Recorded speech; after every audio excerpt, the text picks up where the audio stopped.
नमस्कार बच्चों। आज की कक्षा में हम आपकी पाठ्य पुस्तक आरोह के गद्यखंड का पहला पाठ पढ़ेंगे। भक्तिन महादेवी जी द्वारा लिखा गया प्रसिद्ध संस्मरणात्मक रेखा चित्र है, जो कि स्मृति की रेखाएं नामक पुस्तक में संकलित है। इसमें जो है महादेवी वर्मा ने अपनी सेविका भक्तिन के अतीत और वर्तमान के बारे में विस्तार पूर्वक लिखा है कि किस प्रकार जो है भक्तिन का जीवन एक संघर्षशील, स्वाभिमानी और कर्मठ जीवन था और किस प्रकार जो है उन्होंने अपने छल छदम धोखे भरे समाज में अपने और अपने बेटियों के हक की लड़ाई लड़ी और किस प्रकार जो है उस लड़ाई में हार कर जो है जिंदगी की राह को पूरी तरह से बदल लेने का निर्णय लिया। और वह महादेवी वर्मा के घर में एक नौकरानी के रूप में आई, लेकिन अपने उस कार्य को भी उसने जो है इतने सेवा भाव से किया कि भक्तिन के सेवा भाव को देखकर लेखिका महादेवी वर्मा को कभी भी ऐसा नहीं लगा कि वह उसकी नौकरानी है, इसलिए उसने उसे भक्तिन का नाम दे दिया। तो आइए अब पाठ को हम संक्षिप्त रूप में पढ़ते हैं। भक्तिन जो है छोटे कद की दुबले शरीर वाली स्त्री थी। उसके अधर पतले थे, अधर होता है होंठ, उसके होंठ पतले थे, आंखें छोटी छोटी थी, गले में कंठी माला पहनती थी, मोतियों की माला पहनती थी।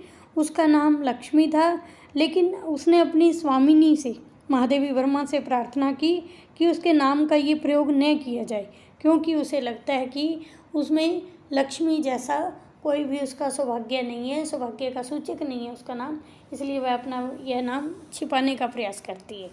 और उसकी कंठी माला को देखकर लेखिका ने उसका नाम भक्तिन रख लिया था। वह अहीर कुल की, अहीर जाति की थी।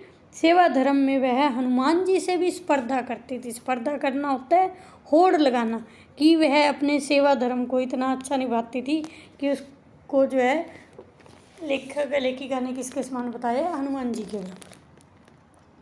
तो उनके जीवन के जो है केवल टोटल कुल 4 अध्याय हैं और लेखिका ने जो है भक्तिन के जीवन के पहले अध्याय के बारे में बताते हुए कहा है कि ऐतिहासिक झुंसी गांव में एक अहीर की इकलौती बेटी की जो है उसका जन्म कहाँ हुआ है। ऐतिहासिक झुंसी गांव में एक अहीर की इकलौती बेटी है जिसका नाम है लक्ष्मी। उसका लालन पालन उसकी सौतेली में माँ ने किया। 5 ही वर्ष की उम्र में ही उस कन्या का विवाह जो है हंडिया गांव के एक गोपालक के छोटे पुत्र के साथ हो गया। गोपालक होता है गाय पालने वाला, ग्वाला के ग्वाले के साथ जो है उसका विवाह कर दिया गया। 9 वर्ष की उम्र में उसका गोना कर दिया गया। 9 वर्ष की उम्र होते ही उसे ससुराल में भेज दिया गया। भक्तिन की विमाता ने उसके पिता की मृत्यु का समाचार देर से भेजा। अब जो भक्तिन की सौतेली माँ है उसने उसके पिता की मृत्यु का समाचार भी जो है भक्तिन के पास बहुत देरी से भेजा। और सास ने भी ये सोचा कि ये रोएगी धोएगी, और इस रोने धोने के अपशकुन से उसने भी उसे ये कहकर पीहर भेज दिया, ये कहकर मायके भेज दिया कि बहुत समय हो गई हो, तुम अपने मायके नहीं गई हो, इसलिए तुम एक बार जाकर अपने मायके मिलाओ, अपने मायके जाकर देखा। और ये कहकर उसे वहाँ से विदा कर दिया और उसके पिता की मृत्यु का समाचार जो है उससे पूरी तरह छुपाया गया। लेकिन जब वह अपने पिता के घर गई तो वहाँ देखा और वह अपनी विमाता का कटु व्यवहार देखकर बिना पानी पिए ही वहाँ से वापस लौट आई और उसने अपने पिता की मृत्यु का दुख जो है अपने पति के समक्ष प्रकट किया। उसका पति जो है उसे बहुत प्रेम करने वाला पति मिला हुआ है, तो इसलिए जो है अपने इस दुख को वह अपने पति के समक्ष प्रकट करती है। इसके बाद जो है उसके जीवन का दूसरा अध्याय शुरू होता है। जीवन के इस भाग में भी भक्तिन को कुछ ज़्यादा सुख नहीं मिला। अब क्या लगता है कि लेखिका को कि दूसरे परिच्छेद में, दूसरे जो उसके जीवन का दूसरा अध्याय है उसमें भी सुख की अपेक्षा उसे दुख ही दुख मिलता है। जब उसने गेहूँ रंग और बटिया जैसे मुख वाली पहली कन्या के 2 संस्करण और कर डाले तो सास और जेठानियों ने होंठ पिचकाकर उपेक्षा प्रकट की कि जब जो है उसकी बेटियाँ हुई तो उसने उस बेटियों के 2 नाम रखे और उसके बाद जब उसकी लगातार 3 लड़कियां पैदा हुई तो सास और जेठानियों ने उसके साथ उपेक्षा पूर्वक व्यवहार करना शुरू कर दिया, क्योंकि सास के 3 बेटे थे, जेठानियों के भी बेटे थे, इसलिए जेठानियां मौज करती थी। उनके लड़के खेलते कूदते थे, जबकि घर का सारा काम, चक्की चलाना, कूटना, पीसना, खाना बनाना भक्तिन को करना पड़ता था। और उसकी छोटी छोटी लड़कियां गोबर भी उठाती, उपले बनाती। खाने के मामले में भी उनके साथ भेदभाव किया जाता था। जेठानियों को और उनके लड़के को सफ़ेद मलाई, रबड़ी वाला दूध और बहुत अच्छा भोजन मिलता था, लेकिन भक्तिन को और उसकी लड़कियों को या तो गुड़ की डली या मोटे अनाज की, चने बाजरे की घुघरी चबानी पड़ती कि मोटे अनाज खाने को मिलता था। तो ये उसके जीवन का जो दूसरा अध्याय है वो भी बहुत दुख भरा है। इसके बाद जो है जेठानियाँ बैठकर तो लोक चर्चा करती, पूरे ज़माने की बातें करती। और उनके काले कलूटे जो लड़के हैं, जो बहुत सुंदर भी नहीं हैं, वो जो है मौज मस्ती करते। और उसकी लड़कियां जो है सारा दिन, छोटी छोटी लड़कियां काम में लगी रहती है, लेकिन फिर भी इसके बावजूद भी उसके साथ, उसकी बेटियों के साथ भेदभाव किया जाता है। इस परिस्थिति में ये अच्छाई थी, लेकिन कवि लेखिका कहती है कि इतने उसके जीवन में इतने दुख होने के बावजूद भी उसके जीवन का सबसे अच्छा पक्ष था कि उसका पति अपनी परिश्रमी व तेजस्विनी पत्नी को सच्चे मन से प्यार करता था। इसी पति प्रेम के आधार पर ही भक्ति ने जो है अपना अलग घर बसा लिया। उसे परिवार से पृथक होते हुए देखकर गायें, भैंस, खेत खलिहान, अमराई के पेड़ सब कुछ ठीक ठाक मिल गए। पति पत्नी दोनों ही बहुत परिश्रमी थे और इस प्रकार जो है उनके घर में संपन्नता आ गई। उनके घर का जो है बहुत संपन्न हो गया, बहुत पैसा हो गया। इसके बाद जो है पति ने बड़ी लड़की की शादी भी धूमधाम से कर दी। दोनों छोटी लड़कियां जो है अभी बालिका ही थी, अभी वो बच्चियां ही थी कि दुर्भाग्य से भक्तिन विधवा हो गई। इस समय जो है उसकी उम्र केवल 29 वर्ष की थी। 29 वर्ष की उम्र में ही वह विधवा हो गई। परिवार वालों ने संपत्ति के लालच में भक्तिन के सामने दूसरा विवाह करने का प्रस्ताव रखा कि जो है जब इसका दूसरा विवाह कर दिया जाएगा तो इस प्रकार इसको कोई भी संपत्ति नहीं देनी पड़ेगी। तो इस प्रकार जो है उसे संपत्ति के लालच में उसके सामने दूसरे विवाह का प्रस्ताव रखा गया, लेकिन भक्तिन ने स्पष्ट रूप से मना कर दिया। उसने अपने केश कटवा दिए, गुरु से मंत्र ले लिया, कंठी माला पहन ली, दोनों छोटी लड़कियों की शादी कर दी और पति द्वारा चुने हुए बड़े दामाद को जो है घर जमाई बनाकर रख लिया। इसके बाद जो है लेखिका ने बताया कि भक्तिन के जीवन का तीसरा अध्याय शुरू होता है। भक्तिन को अपने पूर्वजों से जो जमीन जायदाद प्राप्त हुई थी वो सब उसके पास थी, लेकिन भक्तिन का दुर्भाग्य इससे भी ज़्यादा बली था। उसकी बड़ी लड़की भी विधवा हो गई और विधवा होते ही जो है उसकी जेठानी का और काकी का जो है व्यवहार उनके प्रति बदलने लगा। और जो जेठ के बेटे थे वो चाहते थे कि इसका दूसरा विवाह अपने ही परिवार में कर दिया जाए ताकि संपत्ति पर उनका अधिकार हो जाए। लेकिन परिवार वालों की दृष्टि भक्तिन की संपत्ति पर थी। भक्तिन की जो जेठ का लड़का था, जिठौड़ था, वो चाहता था कि उसकी विधवा बहन की शादी अपने तीतरबाज, अपने आवारा साले से करा दिया जाए, लेकिन भक्ति की लड़की ने इस वर को अस्वीकार कर दिया और माँ बेटी दोनों ही मन लगाकर अपनी खेती बाड़ी में काम करने लगी। लेकिन इस पर जो है एक दिन उसकी बेटी जो है अपने कार्य कर रही थी, तो भक्तिन की अनुपस्थिति में उस तीतरबाज वर ने बेटी की कोठरी में घुसकर भीतर से दरवाज़ा बंद कर लिया और उसके समर्थकों ने जो है गांव वालों को बुला लिया। एक बनी बनाई योजना के अनुसार जो है वो उसके लिए बदनामी का कारण बनना चाहते हैं। तो उन्होंने क्या किया, एक योजना के अनुसार जो है उस जानबूझकर उसे एक कोठरी में बंद कर दिया और फिर उसके समर्थकों ने गांव वालों को बुला लिया। भक्तिन की बेटी ने भी वर बनने के इच्छुक तीतरबाज की अच्छी मरम्मत की, कुंडी खोली, लेकिन तीतरबाज ने झूठ बोल दिया कि मैं तो इसका निमंत्रण पाकर अंदर गया था, कि इसने मुझे बुलाया था तो ही मैं इसके साथ गया था। और इस प्रकार से उसके चरित्र पर सवाल खड़ा हो गया। समस्या के समाधान के लिए गांव में पंचायत हो गई। भक्तिन की बेटी ने पिटाई का तर्क देकर अपनी सच्चरित्रता प्रकट की, लेकिन पंचों ने समस्या का मूल कारण जो है कलयुग को माना और ये आदेश दे दिया कि ये दोनों पति पत्नी की तरह रहेंगे। माँ बेटी विवश हो गई। ये संबंध भी सुख कर नहीं रहा, क्योंकि ये संबंध भी ज़्यादा सुख देने वाला नहीं था। घर में इतनी ज़्यादा निर्धनता, गरीबी आ गई थी कि लगान पटाना भी संभव नहीं था, लगान दे पाना भी संभव नहीं रहा था। जमींदार ने भक्तिन को बुलाया और उसे सजा के तौर पर कड़ी धूप में दिन भर के लिए खड़ा किया। भक्तिन अपने इस अपमान को सहन नहीं कर सकी और कमाई करने के विचार से और अपने जीवन को बदलने के निर्णय से शहर में आ गई। इसके बाद जो है उसके जीवन का चौथा अध्याय, अंतिम अध्याय शुरू हो जाता है, और जो कि अभी तक लेखिका ने जब ये लेख लिखा है तो उस समय उसके जीवन का चौथा अध्याय चल ही रहा है। और जब वो शहर में काम करने के लिए आती है, वो किस प्रकार उसकी वेशभूषा है, किस प्रकार वो दिखाई दे रही है। वह अपनी घुटी हुई चांद मैली धोती और गले में कंठी पहनकर जब भक्तिन लेखिका के पास नौकरी के लिए आती है तो उसने उसे बताया कि वह रोटी बनाना, दाल भात बनाना, सब्जी छोंकना आदि सब काम कर लेते हैं। अपनी विशेषता बताई कि मैं घर के सभी कार्यों को कर सकती हूँ। नौकरी स्वीकार करने के बाद भक्तिन ने सबसे पहले प्रातःकाल स्नान करना, लेखिका की धुली हुई धोती भी होती थी, वो जल के छींटों से पवित्र करती थी, फिर पहनती थी। सूर्य को पीपल को अर्घ्य देती थी, सूर्य और पीपल की पूजा करती थी, 2 मिनट जप करती थी। चौके की सीमा उसने निर्धारित कर दी कि जो है उसने ये भी कह दिया कि चौके में इस जगह पर बैठकर जो है जहाँ मैं खाना बनाती हूँ, उसने वो लक्ष्मण रेखा की तरह उस जगह को निर्धारित कर दिया। और इस प्रकार जो है भक्तिन छूत पाक को पवित्रता अपवित्रता को मानने वाली महिला थी। अतः लेखिका ने भी समझौता करना ही उचित समझा।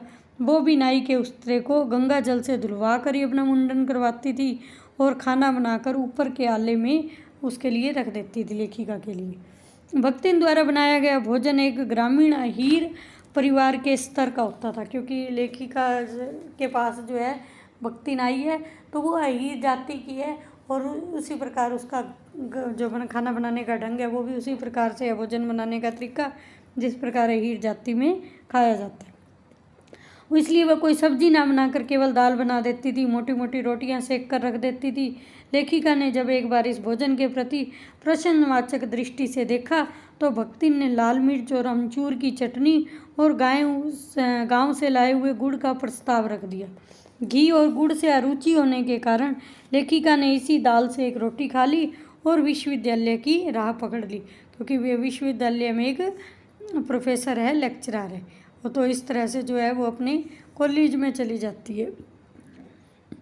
अपने गिरते स्वास्थ्य और परिवारजनों की चिंता निवारण के निमित्त लेखिका ने उसके लिए अलग भोजन की व्यवस्था की थी, लेकिन इस देहातीन वृद्धा ने अपनी सरलता से लेखिका को इतना ज़्यादा प्रभावित कर दिया कि महादेवी वर्मा को उससे कितनी असुविधाएं होती थी वो इस असुविधाओं को छिपा कर रखने लग गई। इसके अतिरिक्त जो है भक्तिन का स्वभाव भी कुछ कुछ ऐसा बन चुका था कि वह दूसरों को अपने स्वभाव के अनुसार ढाल लेती थी, लेकिन खुद में कोई भी परिवर्तन नहीं करती थी। इस प्रकार जो है उसमें वो ये कल्पना भी नहीं कर सकती थी कि वह अपने आप में कोई परिवर्तन कर सकती है। भक्तिन जो है ज्यों की त्यों ग्रामीण बनकर ही रही। उसने लेखिका को ग्रामीण खाना पीना तो सिखा दिया, लेकिन खुद कभी रसगुल्ला तक नहीं खाया, ना ही वो कभी ओए को बदलकर जी कह सकती थी। जो उसकी देहातीन भाषा थी, देहातीन खान पान था, वह अपने खान पान और भाषा को तो नहीं बदल सकी, लेकिन उसने एक पढ़ी लिखी महिला को अपने सेवा भाव से बदलने पर मजबूर कर दिया। वह लेखिका के इधर उधर पड़े हुए पैसों को भी मटकी में छिपा कर रख देती थी, जिसको वह बुरा काम नहीं मानती थी। उसका कहना होता था कि ये तो अपना ही घर है और अपने घर का पैसा जो इधर उधर पड़ा होता तो मैंने संभाल कर रख दिया।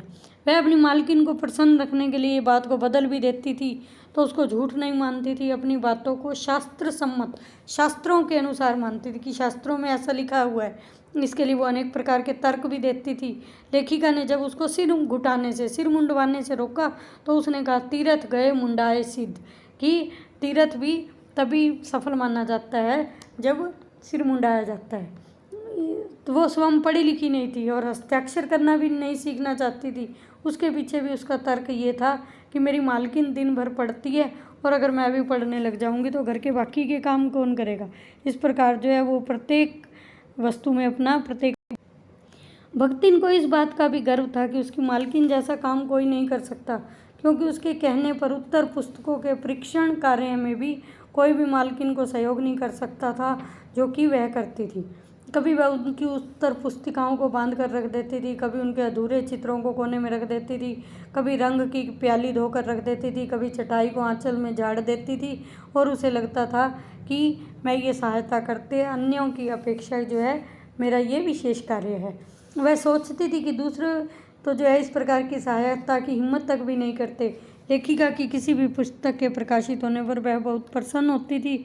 उस कृति में वह अपना सहयोग देखती थी। उसे लगता था कि उनकी इस रचना में जो है मेरा भी बहुत बड़ा सहयोग है। इस कृति में उसे अपना सहयोग दिखाई देता था। लेखिका भी उसके प्रति आभार व्यक्त करती थी, क्योंकि जब वह बार बार के आग्रह के बाद भी भोजन के लिए नहीं उठकर चित्र बनाने में लगी रहती थी, तो भक्तिन वहीं जाकर उसे कभी दही का शरबत दे आती थी, कभी तुलसी की चाय पिला आती थी, और इससे जो है उसे खुद को ही बहुत सुख का अनुभव होता था।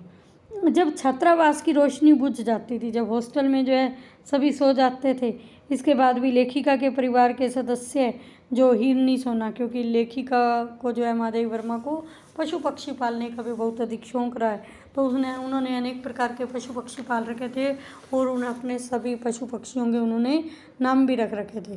तो इसका वर्णन करते हुए लेखिका ने बताया है कि लेखिका के परिवार के सदस्य हिरनी सोना, उनकी हिरनी का नाम है सोना, कुत्ते का नाम है बसंत और बिल्ली का नाम है गोधूली, कि वो भी जब आराम करने लग जाते थे और तब भक्तिन मालकिन के साथ फिर भी जागती रहती थी। वह कभी भी पुस्तक देकर, कभी साई लाकर, कभी फाइल देकर लेखिका को कुछ ना कुछ सहयोग करती रहती थी, क्योंकि उनको ऐसा लगता था कि मेरे इस कार्य के बिना जो है लेखिका अपना कार्य अच्छे तरीके से नहीं कर पाएगी। बहुत रात गए सोने पर भी भक्तिन जो है मालकिन से सुबह पहले ही उठ जाती थी। वह सोना, बसंत व गोधूली नामक पशुओं को बाहर निकालती थी और भक्तिन लेखिका के भ्रमण में भी साथ रहती थी। जब भी वो घूमने के लिए जाती थी तो भी वह उनके साथ ही रहती थी। बद्री केदार के ऊंचे नीचे तंग पहाड़ी रास्तों में भी हट करके वो स्वयं आगे आगे चलती थी, लेकिन गांव की पगडंडी में पीछे पीछे चलती थी। वह लेखिका के समान साथ जो है उनकी छाया के समान साथ रहती थी, जैसे वो लेखिका की छाया हो। जब लोग युद्ध के कारण आतंकित हो रहे थे, अब जो है जब वहाँ पर युद्ध का माहौल हो गया तो वहाँ के लोग जो हैं युद्ध के कारण आतंकित हुए थे, युद्ध के कारण डरे हुए थे, क्योंकि वहाँ का वातावरण ऐसा हो गया था। उस समय जो है वह भी बेटी दामाद के आग्रह पर लेखिका को नहीं छोड़ती, तो उसके बेटी दामाद, भक्तिन की बेटी दामाद उसको लेने के लिए आते हैं, आग्रह करते हैं उसे चलने का, लेकिन फिर भी वह अपनी मालकिन को, अपनी स्वामिन को छोड़ना नहीं चाहती। युद्ध में भारतीय सेना के पलायन की बात सुनकर वह ये चाहती है कि लेखिका महादेवी वर्मा को भी अपने गांव ले जाए, जहां वो फिर उनके आगे ये बात रखती है कि तुम वहाँ चलोगे, मैं तुम्हें सारी सुख सुविधाएं दूंगी, सारी सुख सुविधाएं देने का प्रयास करूंगी। और वह लेखिका से इतना ज़्यादा प्यार करती है, उनके प्रति इतनी समर्पित है कि वह उनके लिए अपना सब कुछ लुटाने के लिए तैयार हो जाती है। लेखिका ये मानती थी कि उसके और भक्तिन के बीच स्वामी सेवक का संबंध नहीं है। दूसरी ओर लेखिका को भी लगता है कि मेरा और इसका संबंध जो है स्वामी और सेविका जैसा नहीं है, क्योंकि इच्छा होने पर भी वह उसको हटा नहीं सकती थी। वह उसके द्वारा चले जाने का आदेश पाकर भी हंसती रहती थी। लेखिका भी इसलिए उसको अपनी सेविका नहीं मानती थी। भक्तिन ने जो है लेखिका के पूरे जीवन को घेर रखा था। भक्तिन छात्रावास की बालिकाओं के लिए चाय बना देती थी, वह उन्हें लेखिका के नाश्ते का स्वाद भी लेने देती थी। लेखिका के परिचितों से भक्तिन का व्यवहार लेखिका के प्रति उनके सम्मान व सद्भाव से ही निर्धारित होता था। वह जब ये देखती थी कि उनके जो भी रिश्तेदार आते हैं, जानने वाले आते हैं, वो लेखिका महादेवी वर्मा का जितना सम्मान करते थे, उन्हीं के सम्मान को देखकर ही महादेवी वर्मा के परिचितों से जो भक्तिन है वो भी उनसे उसी प्रकार का व्यवहार करती थी जैसा वो उसकी मालकिन से करते थे। लेखिका के परिचितों से भक्तिन का व्यवहार लेखिका के प्रति ही निश्चित होता था। कवियों के प्रति उसके मन में ज़्यादा आदर भाव नहीं होता था। उसे लगता था कि ये कवि बेकार के व्यक्ति होते हैं। जब किसी विद्यार्थी को किसी कारण जेल जाना पड़ता था तो इस बात की यह खबर सुनकर वो बड़ी दुखी हो जाती थी। वह जेल से बहुत डरती थी, लेकिन यदि लेखिका को जेल जाना पड़ा तो वह हट करके जेल जाने के लिए भी तैयार थी। वैसे तो वह जेल के नाम से डरती थी, लेकिन जब उसे ये पता चलता है कि मेरी मालकिन जेल जाएगी तो वह इसके लिए इतना समर्पित है कि वह जेल जाने के लिए भी तैयार हो जाती है। वह ये चाहती है कि अगर मेरी मालकिन जेल चली गई और मैं तब जो है अगर मुझे उनके साथ जेल नहीं ले जाया गया तो इसके लिए मैं बड़ी से बड़ी अदालत में भी अपने हक की लड़ाई लड़ने के लिए तैयार थी। भक्तिन की जीवन का ये अभी अंतिम परिच्छेद, अंतिम अध्याय चल रहा है। लेखिका को भी लगता है कि वो उससे इतना प्यार करती है कि वो इस कहानी को अधूरा ही रखना चाहती है, वो इस कहानी को पूरा करके उसको खोना नहीं चाहती। तो आज की वीडियो में बच्चों हमने ये पाठ पढ़ा, पाठ को संक्षिप्त रूप में। अगली वीडियो में हम इसके प्रश्न अभ्यास पर चर्चा करेंगे। तब तक के लिए जय हिंद, जय भारत।